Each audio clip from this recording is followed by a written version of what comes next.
তো আমার প্রিয় ছাত্রছাত্রীরা, ফোনিক্স এডুকেশন চ্যানেলে তোমাদের স্বাগত জানাই। আশা করি তোমরা ভালো আছো। সম্প্রতি তোমাদের মাধ্যমিক পরীক্ষা শেষ হয়েছে, এখন তোমরা পুরোপুরি ছুটি কাটাচ্ছ। কিছুদিনের মধ্যেই তোমাদের মাধ্যমিকের রেজাল্ট বেরোবে। সেই সময় তোমরা উচ্চ মাধ্যমিক স্তরে ভর্তি হবে। সেখানে বিভিন্ন বিষয় নির্বাচন, কেউ আর্টস নিয়ে পড়বে, কেউ সায়েন্স নিয়ে পড়বে, কেউ কমার্স নিয়ে পড়বে, এই বিষয়গুলো হতে থাকে। তো এখানে তোমাদের যারা কলা বিভাগে ভর্তি হবে, আর্টসের বিষয়গুলো নিয়ে ভর্তি হবে, সে বিষয়গুলোর মধ্যে একটি অন্যতম বিষয় হচ্ছে এডুকেশন, শিক্ষাবিজ্ঞান। তো এই এডুকেশন বিষয়টা তোমরা মাধ্যমিক স্তর পর্যন্ত যে পড়াশোনা করেছো, কোনো অবস্থাতেই এই বিষয়টার সঙ্গে তোমরা পরিচিত হওনি এর আগে। তো এইভাবে তোমরা নতুনভাবে এই উচ্চ মাধ্যমিক স্তরে তোমরা এই বিষয়টা নিয়ে ভর্তি হবে এবং সেখানে তোমাদের অনেকের কাছে বিষয়টা যেহেতু নতুন, তাই অনেক কিছু বিষয় তোমাদের হয়তো জটিলতার সৃষ্টি করবে মনে। সেই জন্য আমি তোমাদের সৌগত স্যার, আমি এই বিষয়টা নিয়ে তোমাদের আলোচনা করব। অর্থাৎ এই এডুকেশন বিষয়টা বা শিক্ষাবিজ্ঞান বিষয়ের অন্তর্গত যে সমস্ত টপিকগুলো আছে, সেই টপিকগুলো নিয়ে আমি তোমাদের খুব সহজভাবে বিষয়টাকে বিশ্লেষণ করার চেষ্টা করব। তো তোমরা আশা করি তোমরা বুঝতে পারবে। তো প্রথমেই যেটা আমি তোমাদের আলোচনা করব সেটা হচ্ছে যে তোমাদের যে উচ্চ মাধ্যমিক স্তরের যে সিলেবাসটা আছে প্রত্যেকটা বিষয়ের, আর্টস, সায়েন্স, কমার্স, সেখানে তোমরা দেখতে পাবে যে এটা এখন সেমিস্টার ভিত্তিক হয়ে গেছে। অর্থাৎ এখানে 2 বছরে, যেখানে প্রথমে 11-এর একটা পরীক্ষা হতো, তারপরে 12-এর একটা পরীক্ষা হতো, যার ভিত্তিতে উচ্চ মাধ্যমিকের রেজাল্টটা নির্ভর করতো, সেটা কিন্তু এখন হচ্ছে না। এখন কি হচ্ছে, এখন হচ্ছে সেমিস্টার ভিত্তিক হয়ে গেছে। অর্থাৎ 6 মাসে একটি করে পরীক্ষা দিতে হচ্ছে। তো 11-এ 6 মাসে একটি পরীক্ষা হবে, আবার 11-এর শেষে একটা পরীক্ষা হবে, আবার 12-এর 6 মাস পর একটা পরীক্ষা হবে, 12-এর শেষে একটা পরীক্ষা হবে। অর্থাৎ দেখতে পাচ্ছি আমরা যে 11-এ 2বার পরীক্ষা হবে এবং 12-এ 2বার পরীক্ষা হবে। তো সেক্ষেত্রে স্টুডেন্টদের মধ্যে সবসময়টি একটা চাপ অনুভব করতে হয় স্টুডেন্টদের। তো সেটা তো থাকবেই। তো তার মাধ্যমে আমরা দেখতে পাবো আস্তে আস্তে যে আমরা কত তাড়াতাড়ি সহজভাবে বিষয়টাকে বুঝতে পারি। তো এই যে 11-এ, ক্লাস 11-এর যে ফার্স্ট সেমিস্টারের সিলেবাসটাকে নিয়ে আমি একটু আলোচনা করব। তোমরা যারা ভর্তি হবে তাদের মধ্যে যাদের এডুকেশন সাবজেক্টটা থাকবে, তাদের এই সেমিস্টার 1-এ এটার কি সিলেবাসটা আছে বা পাঠ্যসূচিটা আছে সেটা নিয়ে আমি একটু আলোচনা করব। সিলেবাস অ্যানালিসিস এখানেই লেখা আছে, অর্থাৎ পাঠ্যসূচি বিশ্লেষণ। তো এখানে দেখা যাচ্ছে যে সেমিস্টার 1টা সম্পূর্ণভাবে এমসিকিউ টাইপের হবে কোশ্চেন। এমসিকিউ টাইপ মানে কি, 4টে অপশন থাকবে, সেই 4টে অপশনের মধ্যে সঠিক যে প্রশ্নটার উত্তরটা হবে সেটাকে উত্তর দিতে হবে। কিসে উত্তর দেবে না, একটা ওএমআর শিট দেওয়া হবে। যেমন চাকরির পরীক্ষায়, প্রতিযোগিতামূলক পরীক্ষায় যেমন এমসিকিউ টাইপের প্রশ্ন হয়, সেরকমই পরীক্ষার প্রশ্নপত্র হবে। এবং সেখানে দেখতে পাওয়া যাচ্ছে যে একটা ওএমআর শিটকে ফিল আপ করতে হয়। সেই ওএমআর শিটে 4টে অপশন দেওয়া থাকে, তো কোশ্চেন দেওয়া থাকে, সেই কোশ্চেনের সঠিক উত্তরটা ওএমআর শিটে ফিল আপ করতে হয়। তো এখানে তোমাদের যে সিলেবাসটা আছে, সেই সিলেবাসে মোট তোমাদের ফার্স্ট সেমিস্টারে এডুকেশন সাবজেক্টে পরীক্ষা দিতে হবে মোট 40টা নম্বরের, 40 মার্কসের। এবং এই যে 40 মার্কসের পরীক্ষা দিতে হবে, এর সঙ্গে তোমাদের এটা থিওরি এবং আরও 10 নাম্বার আছে, যেটা আমরা ইন্টারনাল মার্কস হিসাবে আমরা গণ্য করব। এই ইন্টারনাল মার্কসটা পুরোপুরি বিদ্যালয়ের হাতে থাকবে। অর্থাৎ বিদ্যালয়ের শিক্ষক শিক্ষিকারা তাদের মতন করে এই নাম্বারটা তোমাদের দেবেন। এখানে একটা কর্মসূচি আছে, সেই কর্মসূচিটা আমি পরে বলে দিচ্ছি। প্রথমে আমরা থিওরির মার্কসটা নিয়ে বা যেটা নিয়ে তুমি পরীক্ষা দিতে চলেছো সেই মার্কসটা নিয়ে বলছি। গ্রুপ এ এটাকে 2টো ভাগে ভাগ করা হচ্ছে, গ্রুপ এ এবং গ্রুপ বি। গ্রুপ এ এবং গ্রুপ বি এর মধ্যে গ্রুপ এ তে আছে introduction to education. Introduction to এডুকেশনের অর্থাৎ শিক্ষার প্রাথমিক ধারণা। এখানে 20 নম্বরের এমসিকিউ পড়বে। এখানে 20 মার্কস লেখা আছে। এবং এই গ্রুপ এর মধ্যে কি কি ভাগ আছে, 2টো ইউনিটে ভাগ আছে। একটা হচ্ছে ইউনিট 1 এবং ইউনিট 2। ইউনিট 1 এর মধ্যে আছে meaning, concept and aims of education. ঠিক আছে, একবারে শিক্ষা বিজ্ঞানের যে প্রাথমিক ধাপটা আছে, শিক্ষা বিজ্ঞান কি, এর ধারণা, এর সংজ্ঞা এবং এর লক্ষ্য, এটা নিয়ে হচ্ছে ইউনিট 1। এবং এই ইউনিট 1-এর মধ্যে কিছু সাব ইউনিট আছে।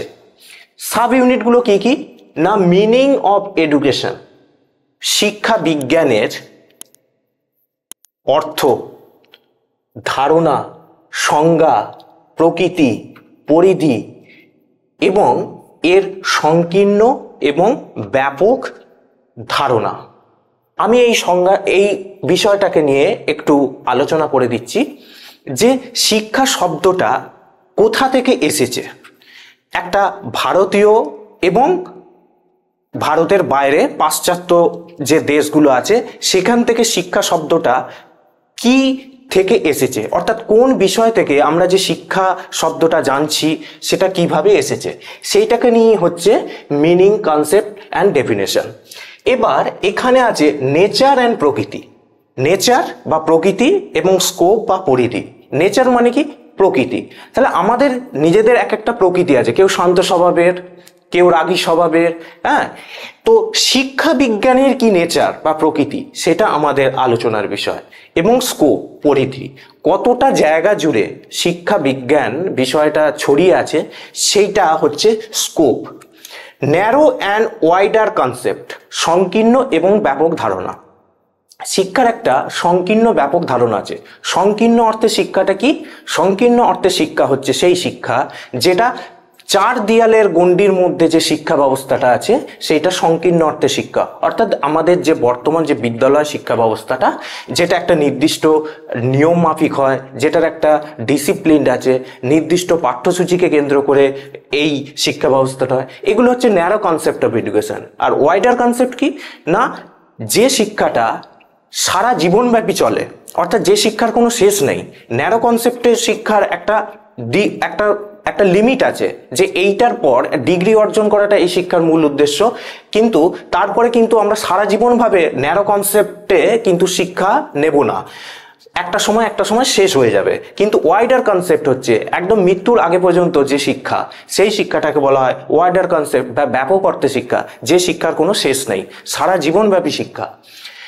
তো দ্বিতীয় অর্থাৎ ইউনিট 1B এর যে অংশটা আছে, এইমস অফ এডুকেশন, শিক্ষার লক্ষ্য। শিক্ষার লক্ষ্যের মধ্যে যে লক্ষ্যগুলো আছে সেটা হচ্ছে individualistic aims of education and socialistic aims of education, অর্থাৎ শিক্ষার ব্যক্তিতান্ত্রিক লক্ষ্য এবং সমাজতান্ত্রিক লক্ষ্য।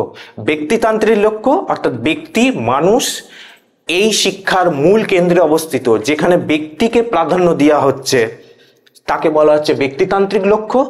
সমাজতান্ত্রিক লক্ষ্য কি, যেখানে সমাজকে প্রাধান্য দেওয়া হচ্ছে, ব্যক্তি ও সমাজ একে অন্যের পরিপূরক। ব্যক্তিকে ছাড়া যেমন সমাজ অচল, আবার সমাজকে ছাড়াও কিন্তু ব্যক্তির কোনো অস্তিত্ব থাকতে পারে না।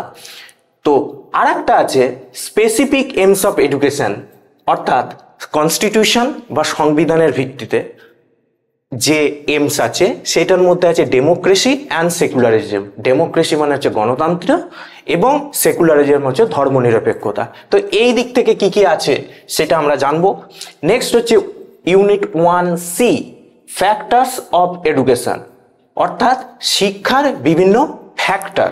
হ্যাঁ, তো তার মধ্যে অর্থাৎ বিভিন্ন উপাদানগুলো কি কি, যেমন লার্নার, টিচার, কারিকুলাম, এনভায়রনমেন্ট। শিক্ষার্থী, শিক্ষক, পাঠ্যক্রম এবং শিক্ষার পরিবেশ, এই বিষয়টাকে নিয়ে হচ্ছে ফ্যাক্টরস অফ এডুকেশন। এটা গেল গ্রুপ এর ইউনিট A1 এর বিভিন্ন সাব ইউনিট, 3টে করে সাব ইউনিট আছে ABC, সেটা আমরা জানলাম। এরপর যেটা আমরা আলোচনা করব সেটা হচ্ছে গ্রুপ এর unit 2, forms and agency of education, শিক্ষার বিভিন্ন সংস্থা। ঠিক আছে, সংস্থা, সেই সংস্থাগুলো কি কি সেগুলো আমরা জানবো। যেমন ইউনিট 2 এর sub unit A, forms, formal, informal, non formal. Formal হচ্ছে শিক্ষার সব থেকে যে সমস্ত আসল বা একদম নির্দিষ্ট যে সমস্ত এজেন্সি বা সংস্থাগুলো আছে, তো তার মধ্যে আমরা যদি দেখি যে বিদ্যালয়, হ্যাঁ, মহাবিদ্যালয়, এই বিষয়গুলো ফর্মাল এজেন্সির মধ্যে পড়ছে।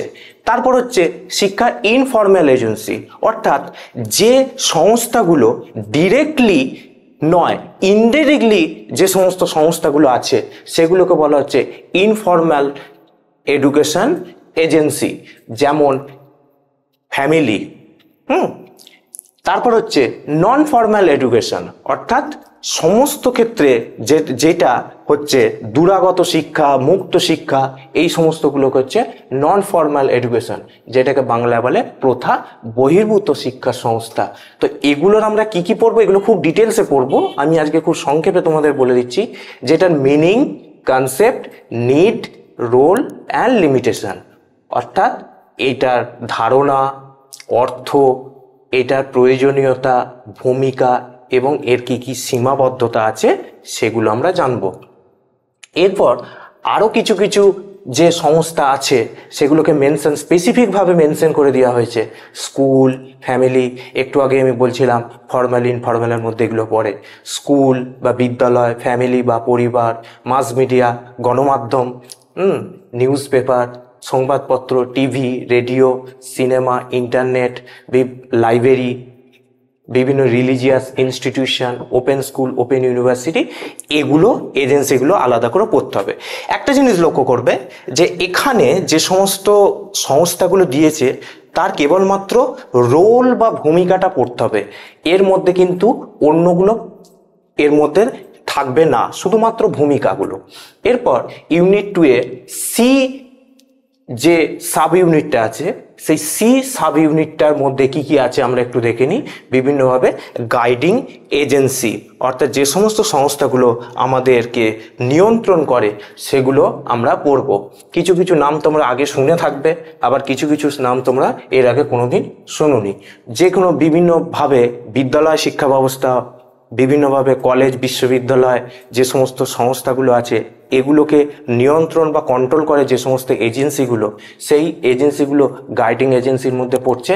যেমন এনসিইআরটি, এসসিআরটি কেন্দ্রীয় স্তরে, এনসিইআরটি, এসসিআরটি রাজ্য স্তরে বিদ্যালয় শিক্ষা ব্যবস্থার সঙ্গে যুক্ত, ডায়েট যেটা প্রাথমিক শিক্ষা ব্যবস্থার সঙ্গে যুক্ত, এনসিটি শিক্ষক যে প্রশিক্ষণ বা শিক্ষক শিক্ষা, টিচার্স ট্রেনিংয়ের মধ্যে এনসিটির নামটা উল্লেখ করা যায়। ইউজিসি মহাবিদ্যালয় এবং বিশ্ববিদ্যালয় স্তরে ইউজিসি কন্ট্রোল করে, এবং ইউনেস্কো সারা আন্তর্জাতিক স্তরে বিভিন্ন ক্ষেত্রে সংস্থা ইউনেস্কো। তো তার মধ্যে এবার ইউনিট 2 এর মধ্যে গ্রুপ বি এর যে অংশটা আছে সেটা আমরা আলোচনা করি। গ্রুপ এটা হয়ে গেল, এবং group B philosophical and sociological perspective of education. Philosophical and sociological perspective of education, শিক্ষার দার্শনিক এবং সমাজতান্ত্রিক যে উদ্দেশ্য বা যে শিক্ষার দার্শনিক এবং ভিত্তি, সেইটাকে আমরা আলোচনা করছি। সেটা আছে 20 মার্কস বা 20 নম্বর। এটাও ইউনিট 1 এবং ইউনিট 2 এই দুটো স্তরে ভাগ করা আছে। ইউনিট 1 এর মধ্যে আছে এডুকেশন অ্যান্ড ফিলোজফি, শিক্ষা এবং দর্শন। তো শিক্ষা এবং দর্শন একে অন্যের সঙ্গে কিন্তু খুব ক্লোজলি রিলেটেড, খুব ঘনিষ্ঠ সম্পর্ক এদের মধ্যে আছে। তো সেটারই 3টে সাব ইউনিট আছে। প্রথম সাব ইউনিট হচ্ছে মিনিং অফ এডুকেশনাল ফিলোজফি, শিক্ষা দর্শন। এই শিক্ষা দর্শনের বিভিন্ন ক্ষেত্রে যে ধারণা, তার প্রয়োজনীয়তা এবং রিলেশনশিপ কি আছে শিক্ষা ও দর্শনের মধ্যে, সেই বিষয়টা আমরা কিন্তু জানব। নেক্সট হচ্ছে স্কুলস অফ ইন্ডিয়ান ফিলোজফি। এখানে শিক্ষার দার্শনিক ভিত্তি জানতে যে আমরা কিছু ভারতীয় দর্শন সম্পর্কে একটা প্রাথমিক ধারণা এখান থেকে নেব। সেই ভারতীয় দর্শন যেটা আছে তার মধ্যে আস্তিক দর্শন এবং নাস্তিক দর্শন। এই নাস্তিক দর্শন, আস্তিক দর্শনের কিছু ভারতীয় দর্শন এটা হলো ন্যায় দর্শন, বেদান্ত দর্শন, বুদ্ধিজম বা বৌদ্ধ দর্শন এবং ইসলাম যে দর্শন। এই 4টে দর্শন ভারতীয়, এটা সম্পর্কে আমরা জানবো কি কি। না এর বিভিন্ন প্রিন্সিপাল বা নীতি এবং এর যে এডুকেশনাল ইমপ্লিকেশন বা শিক্ষায় কি রকমভাবে প্রভাব ফেলে সেই বিষয়টা সম্পর্কে আমরা জানব। ইউনিট 1-এ গ্রুপ বি এর ইউনিট 1-এর sub unit C western school of philosophy. Western school of philosophy অর্থাৎ পাশ্চাত্য যে দর্শন, ভারতের বাইরের যে সমস্ত দেশে আছে সেখানে পাশ্চাত্য যে দেশগুলো আছে তার বিভিন্ন দার্শনিক যে সম্প্রদায়গুলো সম্পর্কে জানবো, যেমন আইডিয়ালিজম অর্থাৎ ভাববাদ, রিয়েলিজম বাস্তববাদ, ন্যাচারালিজম প্রকৃতিবাদ এবং প্র্যাগম্যাটিজম বা প্রয়োগবাদ। এই চারটে পাশ্চাত্য দর্শন সম্পর্কে জানবো, অর্থাৎ এইগুলোর প্রিন্সিপাল এবং এডুকেশনাল ইমপ্লিকেশন। ভারতীয় দর্শনের মতো পাশ্চাত্য দর্শনেও ওইগুলোই জানবো। আচ্ছা, তারপর হচ্ছে গ্রুপ বি এর ইউনিট 2। ইউনিট 2 এর যে অংশটা আছে এডুকেশন অ্যান্ড সোসাইটি, শিক্ষা এবং সমাজ। তো শিক্ষা সমাজের মধ্যে কিভাবে একটা তার বিস্তার ঘটিয়েছে সেই বিষয়টা আমরা জানব। এরও 3টে সাব ইউনিট আছে। Unit 2A meaning of educational sociology, শিক্ষাশ্রয়ী যে সমাজবিদ্যা তার অর্থ, তার প্রয়োজনীয়তা এবং শিক্ষার সাথে সমাজের কি সম্পর্ক আছে, এই যে relationship between education and sociology এইটা। ইউনিট 2 এর sub unit B social organisation and social structure, সমাজের বিভিন্ন যে অর্গানাইজেশন আছে, সংগঠন আছে সেটা এবং সামাজিক স্ট্রাকচার বা সোশ্যাল স্ট্রাকচার, সমাজের যে কাঠামো সেই বিষয়টা। আর ইউনিট 2 এর সাব ইউনিট সি তাতে আছে কালচার অ্যান্ড এডুকেশন অর্থাৎ সংস্কৃতি এবং শিক্ষা। এই বিষয়টার মধ্যে কি পড়বো আমরা, সোশ্যাল অ্যান্ড কালচারাল চেঞ্জ, সময়ের পরিপ্রেক্ষিতে সোশ্যাল সামাজিক এবং সংস্কৃতির যে পরিবর্তন হয়েছে সেই বিষয়টা জানবো। অর্থাৎ দেখতে গেলে দেখতে হয় সময়ের পরিপ্রেক্ষিতে আমরা দেখতে পাই যে আগের যে সমাজ ব্যবস্থা আর আজকের সমাজ ব্যবস্থার মধ্যে বিস্তর ফারাক আছে। আরও আধুনিক হচ্ছে সমাজ, ভবিষ্যতে 20 বছর 30 বছর পর আরও বিভিন্নভাবে সমাজ পরিবর্তিত হবে। কিভাবে সমাজ পরিবর্তিত হবে, সমাজ পরিবর্তনের ক্ষেত্রে কি কি বিষয়গুলো আছে এই বিষয়গুলো আমরা জানবো এবং তার সঙ্গে সঙ্গে আমরা জানবো রোল অফ এডুকেশন, শিক্ষার এর ভূমিকা কি। এটা গেল 40 নম্বরের যে শিক্ষার পরীক্ষার যেটা তোমরা দেবে এমসিকিউ টাইপে সেই বিষয়টা। এই এমসিকিউ যে টাইপ হবে, এই এমসিকিউর যে টাইপগুলো আমরা পরীক্ষায় দেব, শুধুমাত্র 4টে অপশনের মধ্যে একটা অপশন চুজ করে নেব, কিন্তু সেটারও কিছু টাইপ আছে। সেই টাইপটার মধ্যে প্রথম টাইপটা হচ্ছে সঠিক উত্তরটি নির্বাচন করো। সঠিক উত্তরটি নির্বাচন করো, একটি স্টেটমেন্ট দেওয়া থাকবে, সেই স্টেটমেন্টের একদম পুরোপুরি 4টে অংশ থাকবে, যে অংশটা সঠিক সেটা আনসার দিতে হবে। এর সঙ্গে সঙ্গে আরেকটা ধরনের এমসিকিউ থাকবে যেটা হচ্ছে ফিল ইন দ্য ব্ল্যাঙ্কস, শূন্যস্থান পূরণ। একটা স্টেটমেন্ট থাকবে, তার শেষে একটি ফাঁকা জায়গা থাকবে, সঠিক উত্তরটা কোনটা হবে সেটার অপশান কিন্তু 4টে দেওয়া থাকবে। সেই 4টে উত্তরের মধ্যে যে উত্তরটা সঠিক সেই উত্তরটা তোমাকে দিতে হবে শূন্যস্থান পূরণের ক্ষেত্রে। 3 নম্বর যে এমসিকিউ টাইপ সেটা হচ্ছে স্তম্ভ মিলিয়ে নাও। স্তম্ভ, এ স্তম্ভ বি স্তম্ভ, দুটো স্তম্ভ থাকবে, সেই এ স্তম্ভের সঙ্গে কিছু তথ্য থাকবে যেটা বি স্তম্ভের সঙ্গে মেলাতে হবে, এলোমেলো করে দেওয়া থাকবে এবং সেখানে যেটা সঠিক মেলানোর অপশান থাকবে সেই 4টের মধ্যে থেকে একটি তোমাকে খুঁজে বের করতে হবে। তারপরে হচ্ছে ব্যাখ্যা বিবৃতিমূলক বিকল্প নির্বাচন, অর্থাৎ এখানে কিছু বিবৃতি বা স্টেটমেন্ট দিয়ে থাকবে, সেই বিবৃতি ও স্টেটমেন্টটি কোনটা ঠিক এবং কোনটা কারণ আর কোনটা বেঠিক সেইটাকে তোমাকে নির্বাচন করতে হবে। একটা স্টেটমেন্ট, দুটো স্টেটমেন্ট, 3টে স্টেটমেন্টও পর্যন্ত দেওয়া থাকবে, তো সেখান থেকে সঠিক নির্বাচনটা করতে হবে। আর একটা যেটা আছে সেটা হচ্ছে বিবৃতিমূলক মিথ্যা ও সত্য নির্বাচন। মিথ্যা ও সত্য নির্বাচনে 3টে কি 4টে স্টেটমেন্ট দেওয়া থাকবে বা বিবৃতি দেওয়া থাকবে, তার কোনোটা সঠিক কোনোটা বেঠিক বা ভুল থাকবে। সেই সঠিক বেঠিকের অংশটা সেখান থেকে 4টে অপশান দেওয়া থাকবে, খুঁজে বের করতে হবে। আর একটা জিনিস যেটা অপশানে থাকবে এমসিকিউ টাইপে, সেটা হচ্ছে ক্ষেত্রভিত্তিক নির্বাচন, বিকল্প নির্বাচন ক্ষেত্রভিত্তিক। অর্থাৎ এই প্রশ্নগুলো হয় একটু প্রয়োগমূলক কোশ্চেন টাইপ, প্রয়োগমূলক, যেখানে আমাদের দৈনন্দিন জীবনের মধ্যে থেকে এমন কিছু উদাহরণ দিয়ে বিষয়টাকে দিয়ে দেওয়া হবে, অর্থাৎ একবারে যেটার থেকে তুমি যদি থিওরিটা বা বিষয়টাকে ভালো করে পড়ে থাকো তবেই তুমি কিন্তু উত্তর দিতে পারবে। তো সেখান থেকে 4টে বিকল্প দিয়ে থাকবে, সেই বিকল্পের মধ্যে তোমাকে একটিকে খুঁজে বের করতে হবে। আর এক ধরনের টাইপ থাকবে ডায়াগ্রাম বেসড বিকল্প প্রশ্নের উত্তর নির্বাচন। ডায়াগ্রাম বেসড অর্থাৎ চিত্র থাকবে, বিভিন্ন বিষয়ের ক্ষেত্রে এটা নির্ভর করে। ভূগোল বিষয়ের মধ্যে যদি এরকম প্রশ্ন থাকে সেটা এক ধরনের হতে পারে, সেটা মানচিত্র ভিত্তিক হতে পারে, হ্যাঁ সেরকম হতে হবে। আবার এডুকেশনের ক্ষেত্রেও এরকম থাকবে যে বিভিন্ন ছবি দেওয়া থাকবে, সেই ছবির মধ্যে একটা হয়তো ব্ল্যাঙ্ক থাকবে, অর্থাৎ সেখানে একটা কোয়েশ্চেন মার্ক থাকবে, বাকি 3টে অংশে থাকবে। আমি একটা এক্সাম্পল দিচ্ছি। ধরো এরকম আছে যে শিক্ষার ফ্যাক্টরস অফ এডুকেশন, ধরো 4টে দেওয়া আছে এখানে, কি কি? Learners, teacher, curriculum, environment.